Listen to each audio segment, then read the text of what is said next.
Welcome back. There is a live look outside at the Oregon coast. That's our Inn at Spanish Head Resort Hotel camera in Lincoln City. Thanks for watching Afternoon Live. Whether you're feeling sad, scared, or excited, sending your last kid off to college can be challenging. But our next guest says, instead of looking at it as an empty nest, use this time for your empty next. Here to explain, we welcome back podcast host and author of Cannonball, Fearlessly Facing Midlife and Beyond, Amy Schmidt. It's so nice to see you. Hi, Hannah. I know it's been a while. So great to be here. And a lot of families are experiencing this right now. I'm surprised by this statistic. Something like 20 million U.S. households are going through empty nest. Isn't that amazing? 20.9 million households right now, which is defined as over 55 with no children living at home with 2 or more spare rooms in their house. That is crazy to me. So we know a lot of the viewers right now are empty nesters. So we need to dig into some great hints for them and tips so that they can take this on with confidence. And I'm sure it's kind of overwhelming. Like we said, all of the feelings at one time. You have to kind of like give yourself grace that we're going to get through this. Yes, exactly. And I think it's such an important time. It's a different rhythm for us. That motherhood rhythm of doing all the tasks and for everybody else is kind of transitioning now to this empty nest or empty next rhythm. So what are we going to do with this time? A lot of people say, well, I have all this time now. It's so great. And it is. Until it's not, until you get to that point where you feel like it's a real void and you find yourself hitting the snooze button too many times, or you're scrolling social media, or you're just not feeling you're having purpose. And that's where we need to really shift and figure out and answer these 3 questions. So Hannah, for your viewers, these are the 3 questions empty nesters need to ask themselves. What do I love? What excites me? And how can I make myself a priority in this next phase?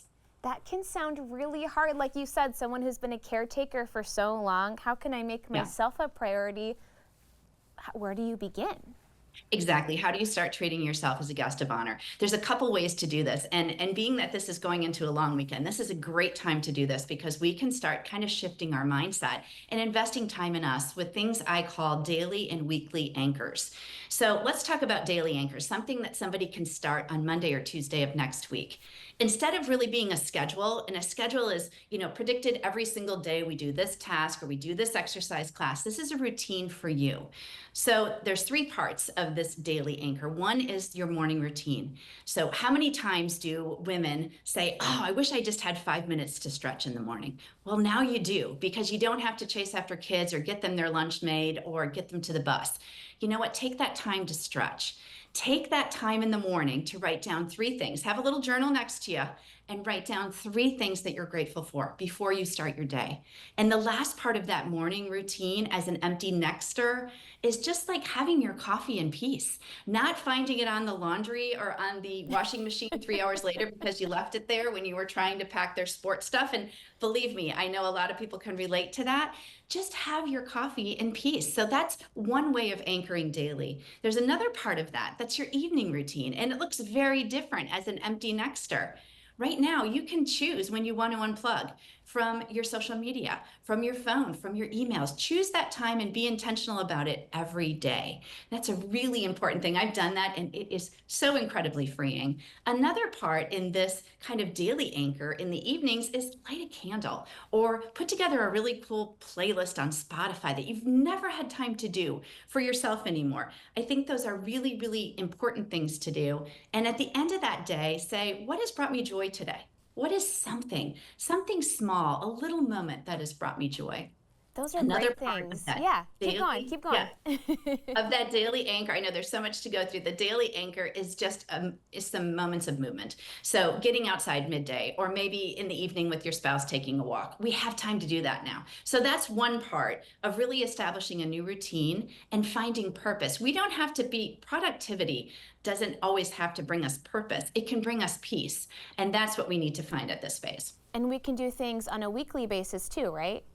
Exactly. I know there's so much to go over, Hannah. Your head's probably spinning. I don't want the viewers' heads to spin, but I want them to feel so valued. And it's such an important part of time. So these weekly anchors are starting on a Sunday, a Sunday reset. A lot of times you do meal planning, and some people do with young families, but sometimes it gets away from us. So this might be a nice time to kind of, on Sunday, reset, set your meals for the week, or maybe a couple nights in there you go out to dinner, something like that. Declutter a room in your house. This is a huge one on a Sunday. You know, the statistics said that there's 2 spare rooms at least in most empty nesters' homes right now. Start to do that of kind of freeing yourself of some of the things, and that feels really, really good too. And then set a couple goals for yourself during the week. I think that's a really, really important thing to do as well. As long, you know, when we talk about those weekly kind of anchors, we talked about the daily one, the weekly one. Another thing you can do during a week, and when you think of a week, Canny, you think of this long period of time. Create 1 hour in there to connect with somebody that's really meaningful to you. Maybe a long distance friend, maybe somebody that you want to call in the neighborhood that you haven't seen and you want to go to a little cafe with and have a cup of coffee or take a walk with. Just try to find 1 hour in that week to connect with another person. And I know that sounds so simple, but we take it for granted. And it definitely is one of those things, especially for those new empty nesters. I've done this for a while. I know in those first couple weeks, it's really daunting and you've got a lot of emotions. So find a weekend, an hour in that week to bring you some joy. I think that's really. But I can see how exciting that is, Amy, because my kids are in elementary and finding time to connect with my friends is really hard. So it sounds exciting to have that free space. Someday, eventually, we'll all get there. You will. You will have it. Exactly. Thank you so much for stopping by. It was great to see you. Anna, it was a great topic. It's near and dear to my heart, so thank you. Absolutely. Okay, Amy's book again is Cannonball, Fearlessly Facing Midlife and Beyond. We'll have more information on our website at katu.com. We'll be right back with more Afternoon Live right after this.